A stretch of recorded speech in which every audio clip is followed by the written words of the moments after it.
German Chancellor Olaf Scholz has insisted that he is committed to NATO spending, but he says Donald Trump's demands are too high. One other NATO member, however, has welcomed the incoming US president's suggestions. So, based on the opinion of the German Prime Minister, if they are to increase this spending, it is going to affect pensions. They will have to cut pensions, local government, or transport infrastructures.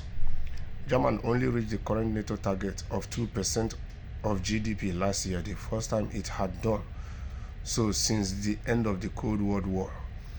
So once and for all, instead of cutting spendings, cutting pensions, local government, or transport infrastructures, why can't the politicians in EU make sacrifice for their countries by cutting their own salaries?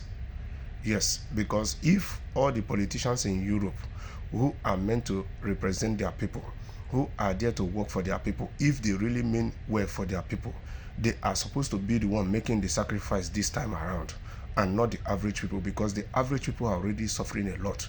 The average people are facing the high prices of the normal day products or commodities that they need to for their day-to-day existence, that the prices are skyrocketing and the salaries are not skyrocketing the same way the prices of these commodities or items are skyrocketing.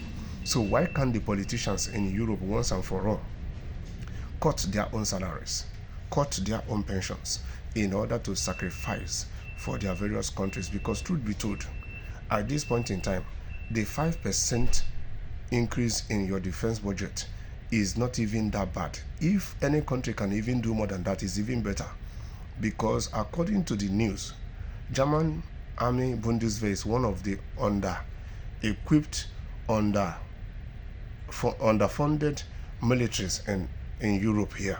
So if they can do well to increase it by the politicians making the sacrifice this time, really taking a bold stand to show their people that they are really there to defend them, to protect and to represent their interests, the politicians in Europe should cut their salaries. The politicians in Europe should cut their pensions, because at the end of the day, it is the tax that the average people that are going to work, that are paying in this country, that they are using to pay the politicians for them to do little or nothing for their citizens. So it is a time for the politicians in Europe to make sacrifice for their various countries, for their various citizens, if at all they have atom of patriotism in them.